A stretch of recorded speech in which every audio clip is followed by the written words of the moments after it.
So the first thing I wanted to say is that I'm the only person who's supposed to be standing up. So if you guys want to come down and sit on the floor or something, you know, or whatever. Anyway, stand only if you have to. Okay, so I can't remember what the actual title that I told you I was going to use, but anyway, this is going to be about big data. And so the way I like to think of it is that you've got a big data problem if you've got one of the three V's. The first one is you've got too much data and you're having a hard time managing it. The second is it's coming at you too fast and you can't keep up. And the third one is it's coming at you from too many places and you've got a data integration problem. And so I'm going to talk about these three cases. They're all totally different. And inside big volume, I'm going to talk about two different use cases, one having to do with business intelligence and the other having to do with data science. And I'm going to try and give you a bunch of opinions as to what I think of the various offerings in all three of these categories. So if you've got a lot of data and all you want to do is SQL analytics, meaning business intelligence, stuff that you'd call business intelligence, I know of a couple dozen production database systems managing multiple petabytes of data in this world, running day in, day out, and on a variety of software platforms. So the biggest one I know of is a company called Zynga. Those are the guys who do Farmville. I can safely say I have never played Farmville, but apparently lots of you do. So every time that there's any click in any Zynga game, including Farmville, they're recording that click in a Vertica data warehouse. It's about 5 petabytes right now, running on several hundred servers. And it's used by the business analysts at Zynga to try and figure out how to sell you more virtual goods. So if all you want to do is business intelligence, go get a commercial data warehouse product. They're all, or a bunch of them, are good at scale. However, the one thing I want to point out is there's been a dramatic sea change in the last 10 years. So if you went and looked at the data warehouse products in the year 2005 or so, they were all what are called row stores, which is if you looked at the disk, the next thing in storage was the same record and the next attribute over. So every single data warehouse product, I listed a bunch of them at the bottom of the slide, they were all row stores. If you go and look today, essentially everybody has converted to a column store. So the next thing in storage is the same attribute but in the next record. So take a row store and rotate it 90 degrees, and that's what's being done now. So there's been a complete market shift from row stores to column stores. So why has that happened? Well, column stores are about 50 times faster than row stores in data warehouse queries that people want to run. So if you're selling a row store, you're up against a technological barrier that's a couple orders of magnitude. So beginning around 2005, I'd like to say Vertica had something to do with this. It's caused a complete shift in the market. And essentially all the successful vendors are all going to have to run shared nothing, scalable, multi-node column stores. And most everybody, and Oracle is a glaring exception, in the last 10 years has converted from what they used to have to a column store. So Oracle, which is touting a thing called Exadata, Oracle is not a column store, even though their marketing message is we're a hybrid thing. Well, they're not a column store, they're a row store. They're also not a scalable shared nothing architecture. But everybody else, essentially everybody else, has moved to the right side of this technological shift. And so Vertica is there, IBM DB2 Blue is there, Redshift is there, ... So if you want to run successfully in the business intelligence world, go get a column store. And please, for goodness sake, don't run a row store. A row store, if it can answer a query in an hour, then the same query is answerable in a column store in a minute. So do you want to have an hour response time or a minute response time? So this market is alive and well, and column stores are selling very well. However, in my opinion, that's yesterday's news. So most people are predicting that business intelligence is going to go away and morph into something called data science. So the way to think about this is that suppose you're Walmart. Well, Walmart is recording every click of any time any wand goes over a product in any checkout line. Every time that happens, a record is entered into a data warehouse in Bentonville, Arkansas. So if you're a business analyst, you can find out anything you want to and produce a big table of numbers. So if you're the person who's responsible for stocking stores after hurricanes and before hurricanes, you can say, well, there were 4 hurricanes in the hurricane season in 2007 in Florida. So what's sold in the week before the hurricane, what's sold in the week after the hurricane, compare all that with same store sales in Georgia, you get a big table of numbers. So that's what a business intelligence guy will do, is produce you a big table of numbers. Data scientists won't do that at all. He'll give you a predictive model that will predict sales from some model. Would you rather have a predictive model or a big table of numbers? Anyone in their right mind will take the predictive model. And so you look at how data science guys are building predictive models, and they're doing all kinds of stuff. It goes under terms like machine learning, data clustering, trend detection, regression, ... If you open up the codes that are underneath that stuff, this is all linear algebra on arrays. This is what these guys are all using. This is not SQL. It's not SQL aggregates. This is totally different. And you open up the codes, and they're all based on a few primitive operations, of which matrix multiply is probably the most popular. So in case you don't believe me, I just want to go through a quick example, accessible to all of you. So if you're a quant on Wall Street and you're trying to do electronic trading, then one of the things you'd like to do is to say, well, is Ford stock price correlated with General Motors stock price? So I have the closing price on all trading days for the last 20 years if I'm any one of these investment houses. So the first thing you do is to say, well, why don't I compute the covariance between these two time series. If it's +1, they're highly correlated. If it's -1, they're negatively correlated. If it's 0, they're uncorrelated. And then I could use that in my trading strategy. So the red stuff at the bottom is the covariance of these two time series, which I call A and B. Well, that's something you can compute on your wristwatch. So let's make it a little more interesting and say there are 4,000 or so securities on the New York Stock Exchange. I want to do an all pairs covariance. So this typical data mining task, what's correlated to what? So I've got this matrix, which is 4,000 stocks. Those are the rows in this red thing. And 5 years of data is about 1,000 trading days. So there's a column for every trading day.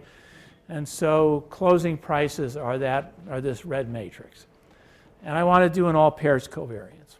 About the simplest kind of data science analytics you can think of. Well, if I ignore the constants and ignore worrying about subtracting off the mean, what I want to compute is that red matrix, matrix multiply times its transpose. So that's what I'm trying to do. This is not SQL. This is not on tables. This is on arrays. So fundamentally, I'm in a completely different world than I was in with business intelligence. Okay, so this is the problem I want to look at. This is the problem coming at you if you're a database type, is how am I going to support these data science types? Well, what exactly do data scientists want to do? Well, the first thing they do is, I'm embarrassed to say, they spend at least 90% of their time finding and cleaning the data that they want to analyze. This is something I'll talk about more under the variety problem, but this is what they spend all of their time on. So the most important way to support a data scientist right now is figure out how to help him with finding and cleaning his data. Once he gets done doing that, then he engages in the following loop.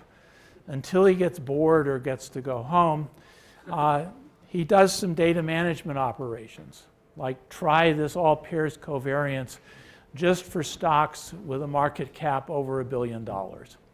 Or try this for stocks for those companies that are headquartered in Michigan, or et cetera, et cetera, et cetera. For that set that I've identified, do some complex analytics. So this is the loop that you engage in as a data scientist. This is the coming problem that is going to be the big volume problem. Okay, so the use case you're trying to deal with is support complex analytics. Covariance is just the simplest thing you can do, and it just goes up from there. This is essentially all defined on arrays. There are a bunch of people who want to do computations on social networking graphs. There's a fair amount of discussion as to exactly how you want to treat graphs. My point of view is graphs, the incidence matrix is just a matrix representation of a graph.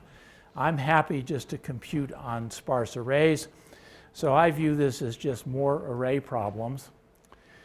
You've got to do data management, and you've got to scale. So you've got to scale to many cores, many nodes, and to problems whose size won't fit in main memory. Because the most interesting thing I find about data scientists, the minute you can solve their problem, they give you a bigger one.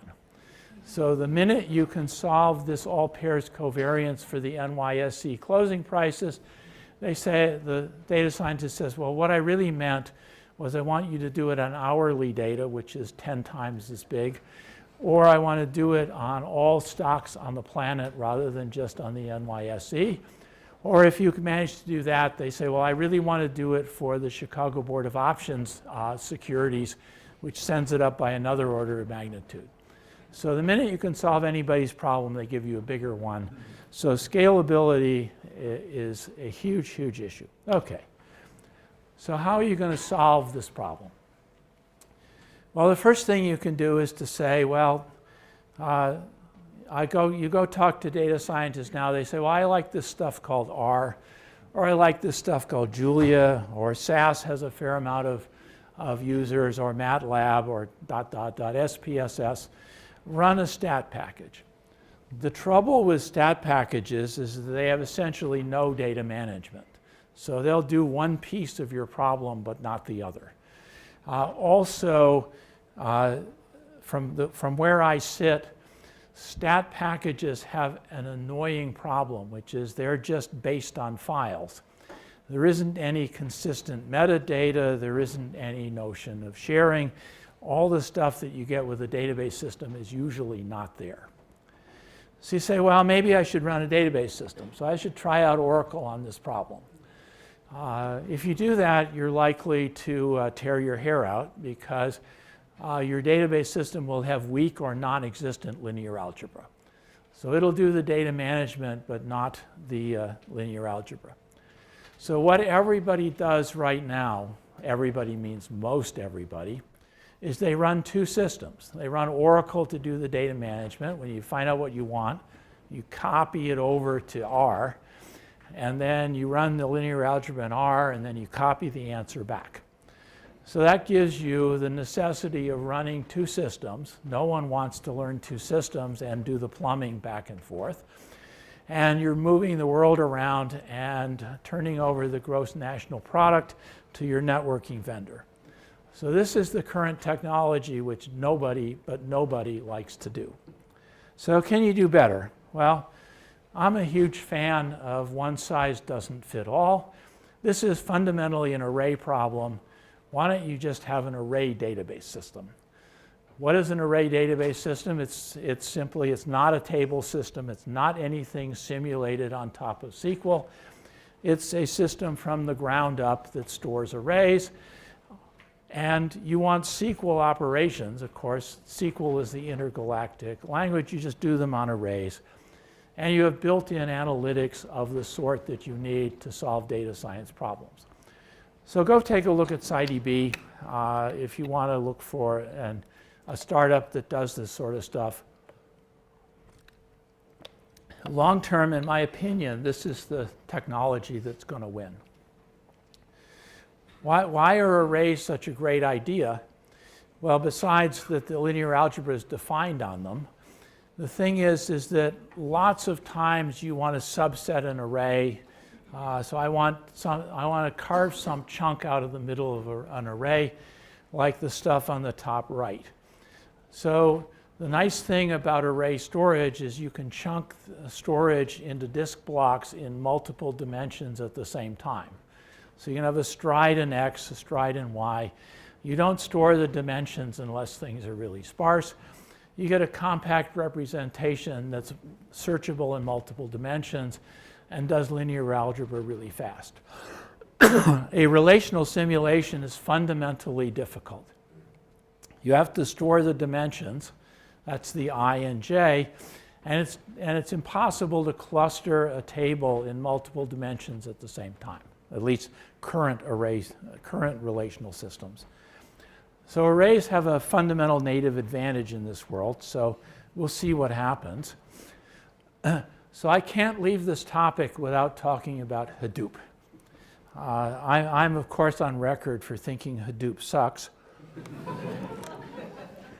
So if you said, well, what was Hadoop all about in circa 2010? Well, Hadoop was a thing called HDFS. That's a file system. On top of the file system, there was a thing called MapReduce, which was written by Google.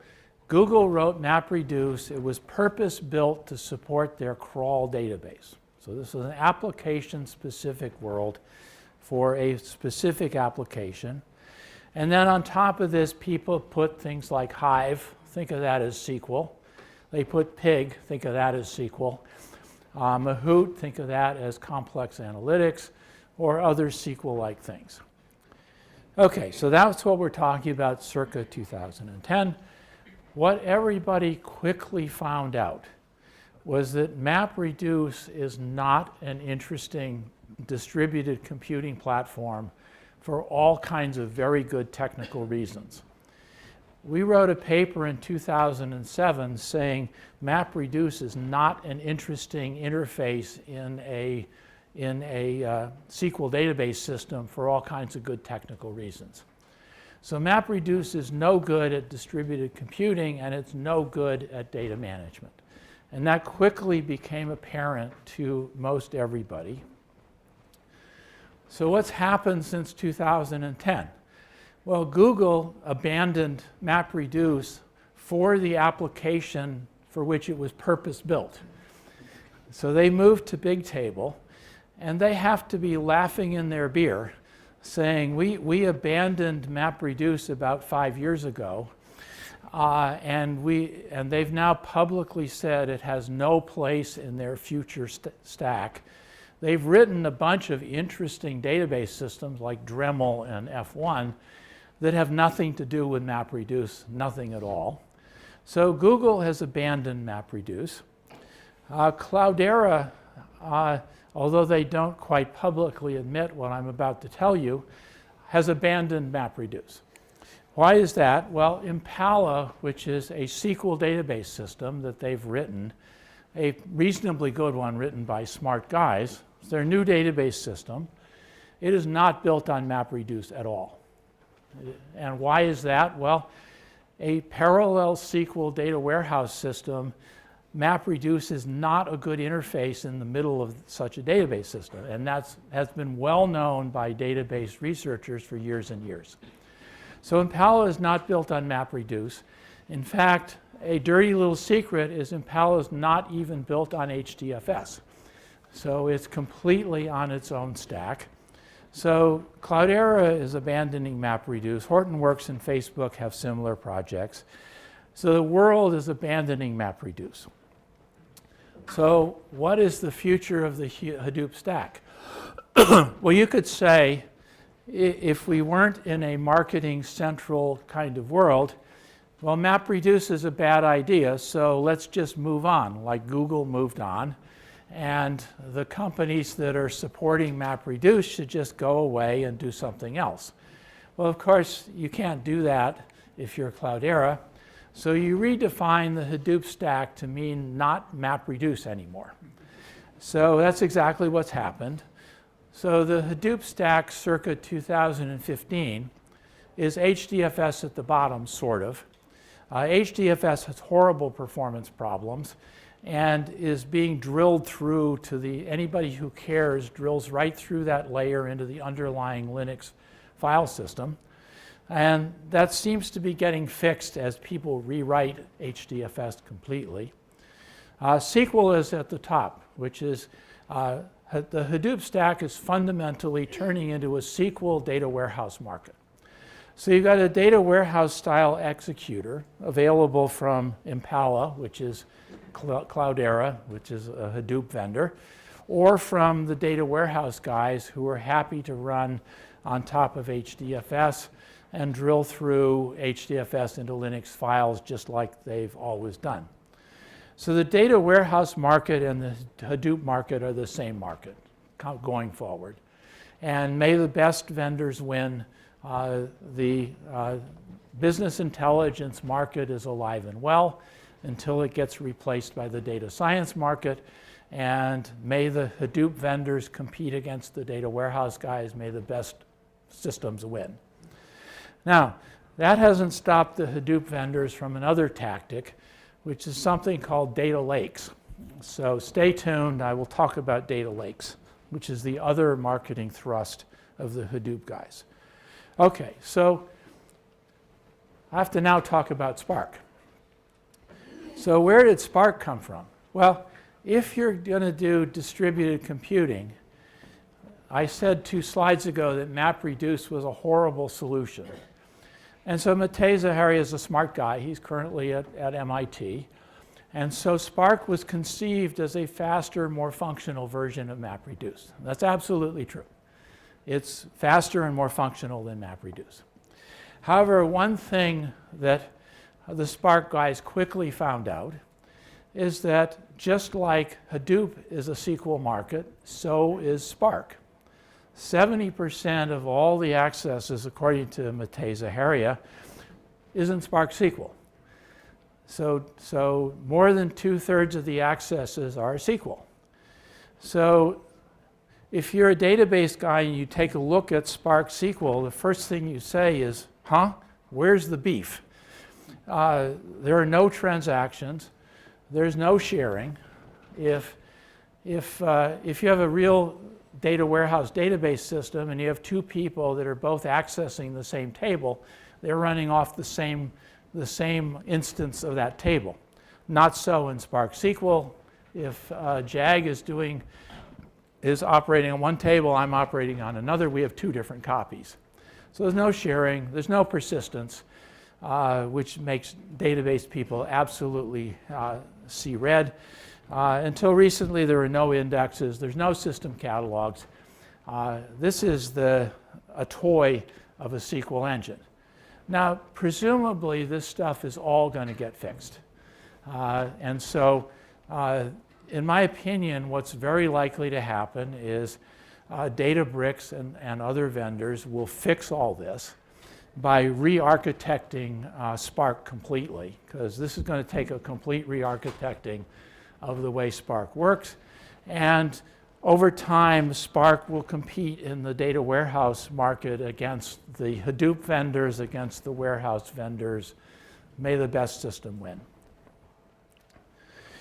30% of the Spark market is distributed computing, mostly coming from Scala at this point.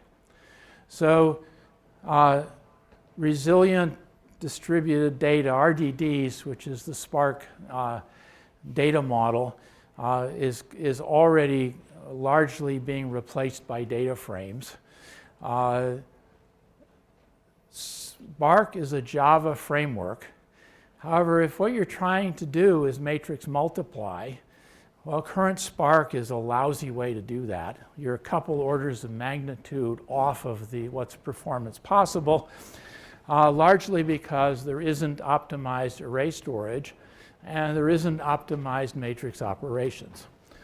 So the way to think about this is that if you write matrix multiply in Python and you compare its performance with writing matrix multiply in Intel optimized C, 5 orders of magnitude performance difference. 5. So you want to write stuff in, and the 1 order of magnitude is from the Intel hardware engineers way down in the weeds diddling stuff. Another 2 orders of magnitude is the difference between C and Java and so forth.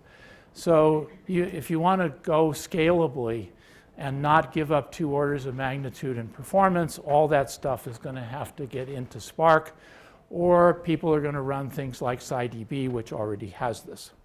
So presumably this too will get fixed over time. So again, it's going to take a complete re-architecting of Spark. So hold on to your seatbelt. We'll see what Spark turns into. Remember in 2010, we were all standing here saying MapReduce is the answer. In 2015, Spark is the answer. We'll see what things are like in 2020. Okay, that's the end of my tirade on Hadoop, Spark, and other such things. Let's turn to the big velocity market, which is the data is coming at you too fast. Why is that happening? Well, we are in the process of sensor tagging everything of value to report its state or location in real time. So every single vendor on the planet is putting a sensor in your car to report exactly where and how you drive, and then use that to personalize your car insurance rates. Progressive Insurance has been doing this for a decade. Everyone else is following suit. If you're a marathon runner, your bib is sensor tagged so that they can keep people from cheating on the Boston Marathon. So the Internet of Things is sending velocity through the roof. Smartphones as a mobile platform, it's to no surprise that Foursquare allows you to tell everybody where, exactly where you're at so that you can, find your friends. And I don't play World of Warcraft, but my friend Stan Zdonik's son is addicted to it. And the state of multiplayer internet games has to be recorded. That's a big velocity problem as everybody is clicking around shooting at whatever they shoot at in that game. So big velocity is going to be a bigger and bigger problem. So what do we do if the data is coming at you too fast? Well, there's 2 different solutions that tackle totally different versions of this problem. The first one is I can explain in electronic trading. So electronic trading guys, I want to find a banana followed within 100 milliseconds by a strawberry, or vice versa, whatever. So I'm looking for patterns in a fire hose that's coming at you. So I'm looking for patterns, and all I want to do is find the pattern and then take some action. What's called complex event processing is focused on this market. There have been a bunch of solutions from the database guys, largely about 10 years ago. Streambase was one I worked on. There have been a bunch of others. More recently, there's been Storm and Kafka and a bunch of other sort of stream processing engines. So if you want to do look for patterns in a fire hose, use one of these products.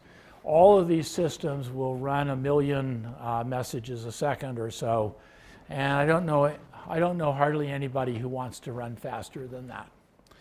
So use the CEP system if you want to look for patterns in a fire hose. The other solution, which I'm much more interested in, is turns out there's a company called GetCo in Chicago. They do electronic trading.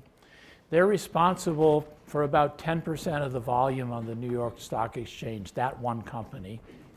And they do electronic trading. They have a trading desk in Tokyo, another one in Hong Kong, another one in London, another one in New York, and so forth. So they have a whole bunch of them around the world that are running independently, sort of doing electronic trading. Now, the CEO of GetCo is worried about risk, which is if all of these different independent trading engines all decide to short IBM, that generates a lot of risk, and especially if they're shorting it big time. So what he wants is to assemble his real time, meaning at 1 millisecond by 1 millisecond granularity, assemble GetCo's global position for or against every stock on the planet. And he wants to be alerted if his risk gets too high, if his exposure in any given stock is greater than a certain number. So that's his application. He's not looking for a pattern in a fire hose.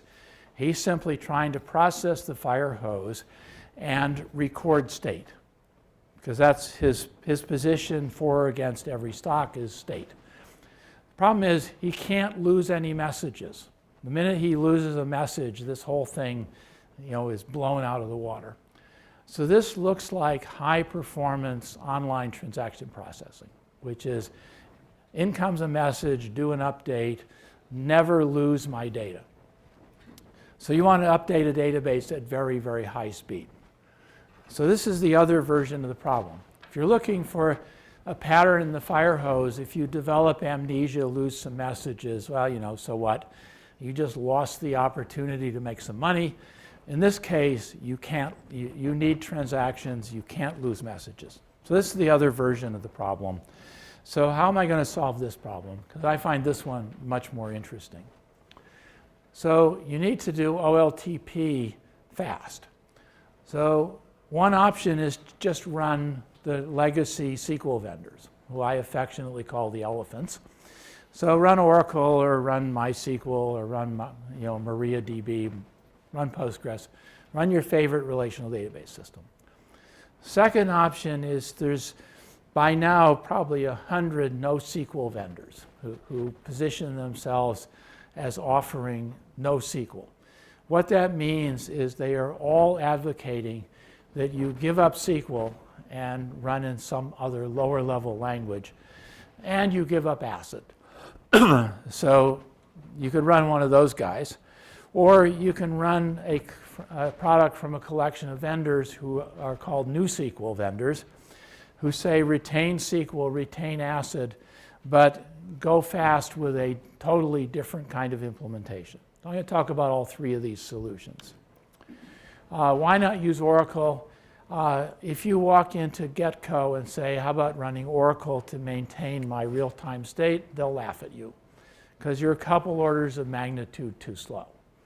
So you can certainly run old SQL, but the legacy architectures that are now about 30 years old have a collection of architectural and implementation decisions largely around their support for transactions that make them upper bounded in how fast they can go.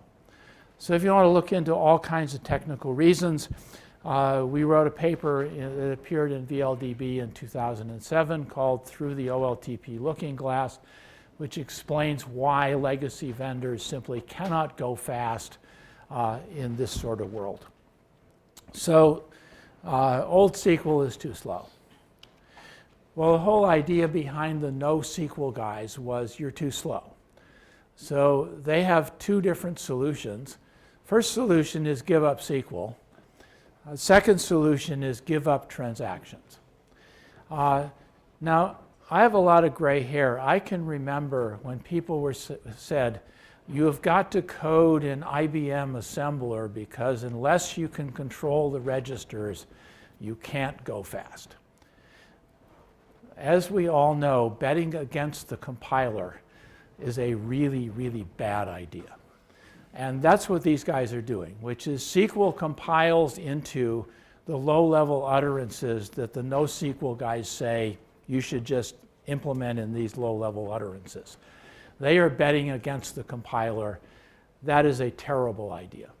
It has been proved over and over again that SQL compilers, as well as general-purpose C++ compilers, produce almost as good code as the best programmers can possibly produce themselves. Betting against the compiler is a lousy idea. So how about giving up ACID? Well, against the traditional legacy vendors, ACID is one of their big problems. Their implementations of ACID are very slow. So if you don't need ACID, this is a perfectly reasonable thing to do. If you do need ACID, this is a decision to tear your hair out by trying to do transactions in user space. Now, there's a famous example on MongoDB, which is one of the NoSQL guys. MongoDB was used as the database system behind a Bitcoin storage repository. And there was an attack by some smart person who was exploiting the fact that they didn't really have transactions, and he swiped all their Bitcoins.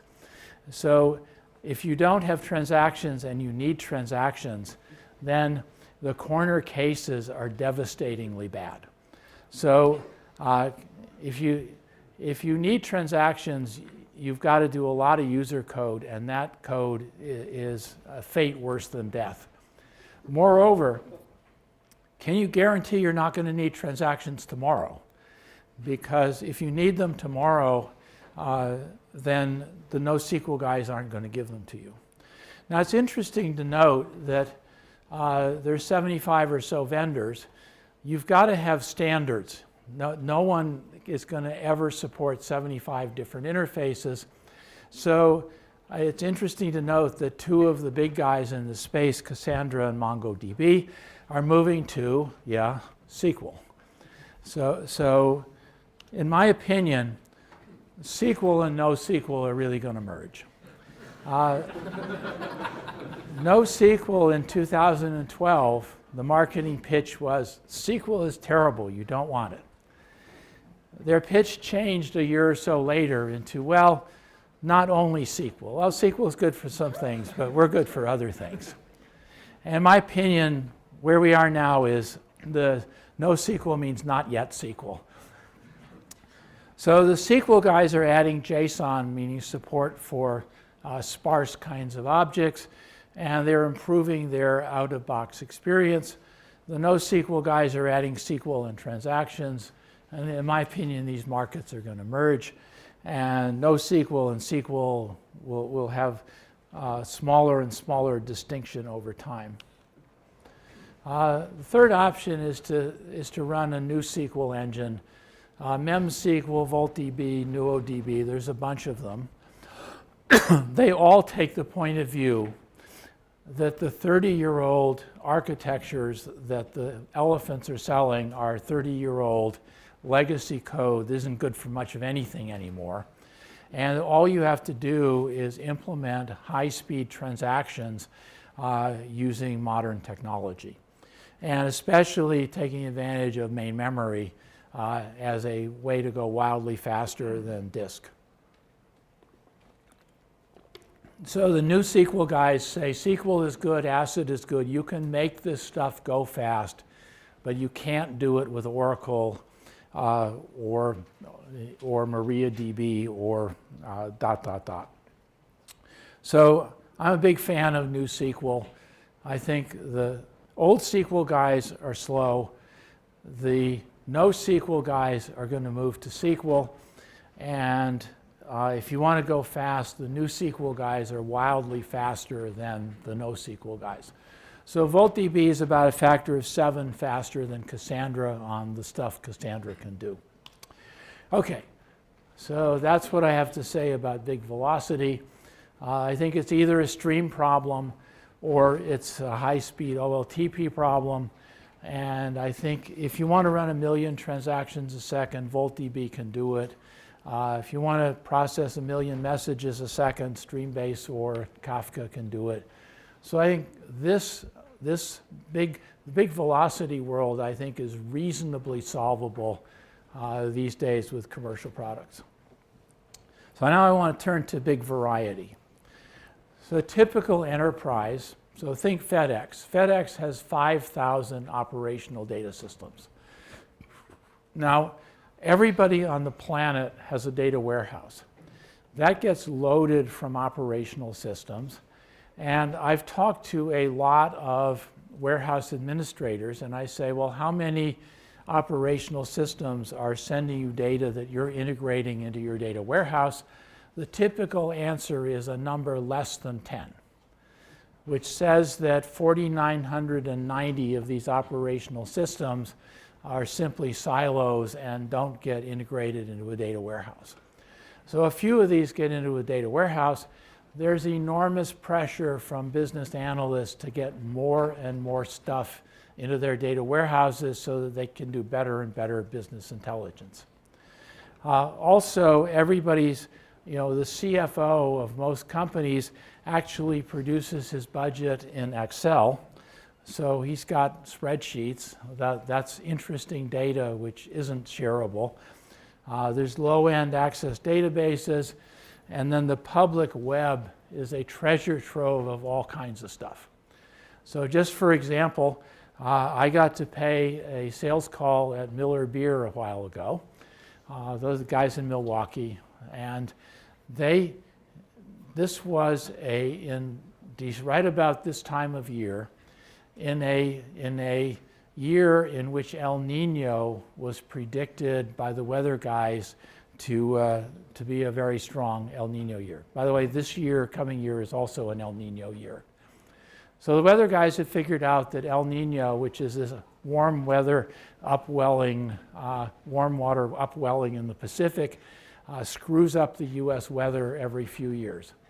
So I said, well, El Nino is coming. And the weather guys are saying, well, it's going to be wetter than normal on the West Coast, and it's going to be warmer than normal in the Northeast. Hey guys, Miller Beer guys, are beer sales correlated with precipitation or temperature? And the data analyst, the business intelligence guy says, wow, I'd really like to know the answer to that question. But of course, weather data wasn't in the warehouse. And so the business intelligence guys have this insatiable demand for more stuff. And there's huge amounts of it available from the public web. So huge pressure to get more and more data sources into composite global schema. So what's the traditional gold standard for how to do data integration? Well, it's something called extract, transform, and load, ETL products. And they come from people like Informatica. IBM has a thing called Information Integrator, and Talend is an open source system, same area. So here's the way they all say. Take your smartest programmer and have him construct a global schema in advance. So up front, here's the global schema that I'm going to try and integrate to.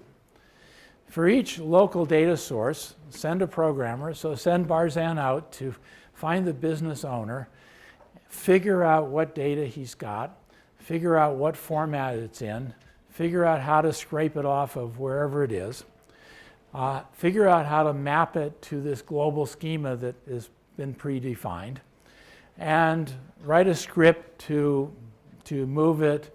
Along the way, he'll probably have to do some transformations. These are things like euros to dollars or feet to meters or whatever. So people never agree on the same units. And then you got to figure out how to clean it, because about 10% of your data is wrong. It's just round numbers, which is the address is obsolete, or you're using nicknames, Mike Stonebraker rather than Michael Stonebraker, and so forth. And entities may be in multiple of these data sources, so you've got to figure out how to do entity consolidation. So all of that falls to Barzan as the programmer who's trying to suck in this data source. And this is a huge amount of human heavy lifting. And so this works for 10 data sources. If you twist my arm, I'll give you 20. But the problem is there's too much heavy lifting with a trained programmer. It gets too expensive. The other thing that happens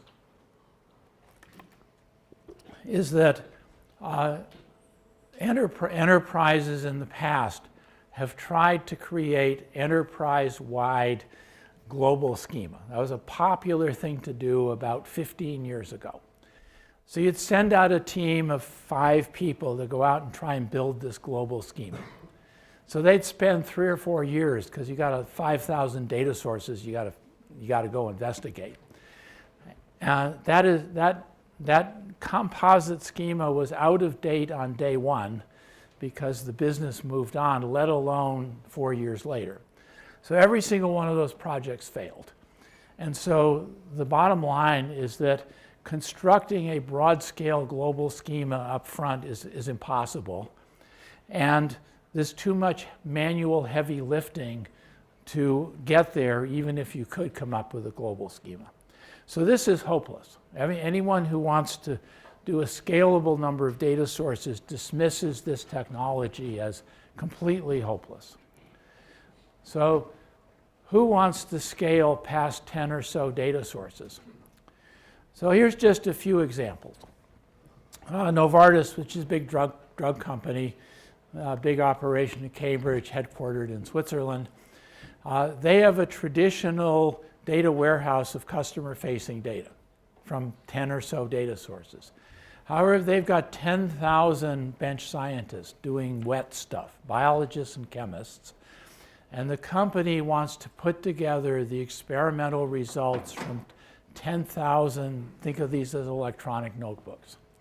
They want to do this to figure out if Barzan, who's in a lab in Basel, Switzerland, and I'm in a lab in Cambridge, Massachusetts, if we're both trying to produce the same gook, we want to be able to do social networking with each other. Social networking, put together 10,000, think of these as spreadsheets. Toyota Motors Europe, right now they have a customer database in every country in Europe. These are in 14 different languages, by the way. They have a Romanian database in Romania in Romanian. And they want to be able to track their customers as they move from France to Spain and so forth. So they want to do customer care across countries, which requires them to integrate 50 or 75 of these databases in 14 languages. Groupon, the daily deal guys that you've probably heard of, they are in the process of building a worldwide small business database. They're doing this by scraping 10,000 web data sources and then cleaning up the result and putting it together. General Electric has 325 procurement systems. So if you want to buy paper clips, you go to your procurement system and that tells you, go down to Staples and give them this kind of purchase order. So General Electric has figured out they can save $100 million a year if they can just do the following. If you're one of these purchasing guys and the renewal for Staples comes up, if you can find out what the terms and conditions are from your other 324 counterparts, and then just demand most favored nation status, they'll save $100 million a year. Requires you to put together 325 of these supplier databases. So doing this at scale is an open problem, in my opinion. So the ETL guys are just never going to get. That isn't going to happen. So there's a bunch of startups who are doing interesting stuff. I'm involved in a company called Tamer, T-A-M-R, which is oriented toward the enterprise and doing a lot of these doing a lot of data systems. There's a bunch of folks, Alteryx Trifacta, which is Joey Hellerstein's company, ... which are oriented towards supporting individual data scientists at the low end. I think that this is a space where there's a lot of new ideas that ought to come into existence. I only have a minute or two left, so what does data curation really mean? So what do you have to do if you want to put two data sources together? So you got to ingest it like we talked about way back in the HDFS world. You've got to do transformations, like if Barzan is the human resources guy in Paris and I'm the human resources guy in New York, he's dealing in euros, I'm dealing in dollars. We've got to transform one to the other. You've got to clean stuff up. People make all kinds of stupid mistakes, like -99. What you often mean is that's a code word for null, but it's not written down anywhere. Your wages is my salary. I've got to do schema mapping. And then the toughest one is probably Mike Stonebraker and Michael Stonebraker, by the way, misspelled. Are they the same entity or are they different entities? So you've got to do deduplication. Historically, this has been incredibly expensive. So Tamer is an end-to-end curation system, uses machine learning and statistics to pick the low-hanging fruit automatically. You have to be able to ask a human. In the Novartis case, there's an ICE50 and an ICU50. They're both genetic terms. Are they the same? Are they synonyms for each other or not? Only a domain expert knows. A trained programmer has no clue. So you got to leverage a crowdsourcing system of domain experts, and this appears to have a great ROI relative to ETL. We're alive and well sort of trying to make this happen. So now I can come back to data lakes. So dump all your raw data into HDFS, which is the data lake story from the Hadoop vendors. This means ingest your data into the data lake. That leaves you with transform it, clean it, do schema mapping, and do deduplication. That's all yet to come. And the ingest is the easy piece. The rest of it is much harder. And so uncurated data is simply a junk drawer. So that's a data swamp. And curation is the 800-pound gorilla in the corner. So a data lake is a great idea. However, the Hadoop vendors are not getting you there at all. They're just saying do the ingest piece, and the rest of it is data curation. Okay, so the takeaway is if you're an enterprise, you're going to be running a bunch of different data systems. If you want to do business intelligence, you're going to run a column store. Over time, my suspicion is that if you want to do complex analytics, you're going to run an array store. If you want to do streaming, as in pattern recognition, you're going to have a streaming engine. If you're going to try and maintain state transactionally, you're going to need a new SQL system. At the low end, NoSQL vendors are easy to use. They're pretty good at semi-structured data. The SQL guys are getting much better at it. This is all on top of a whole bunch of legacy systems that are already there, which are largely obsolete. And everybody is going to be running one or more curation engines over time. And so you're going to be running all of this stuff. And the key thing is to use the right tool for the right job. So I always get asked, what am I working on? First of all, I'm working on the next edition of the Red Book. If you don't know what that is, don't worry about it. This will be available next week. It'll be electronic. No more paper publishing. It's free, no more cost. I'm working on the 800-pound gorilla, which is, I think, to me, this is the hardest big data problem by far, the one where there's the most leverage. I'm also working on distributed transactions. I'm beginning to have the opinion that if you have transactions that span multiple nodes in a computer network, there is no way to make them fast, because we've tried everybody's algorithms and none of them none of them have the property that multiple nodes outperform one node over a variety of use cases. I always get asked what's on the horizon that's hardware interesting. So I think RDMA could be interesting. It'll produce faster networking. Will it change how database systems think about distributed multi-node database systems? That remains to be seen. That's an interesting thing to take a look at. Non-volatile RAM is here. It'll be here next year. Will it be fast enough and cheap enough to make a big difference in the way people are architecting database systems?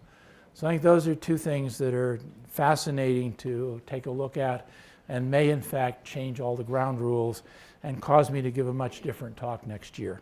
That's the end of my slides. Thank you very much. I am putting the steering wheel on because it's not self-driving yet. So in order to move it back to the lab, we have to shamefully put the steering wheel back on.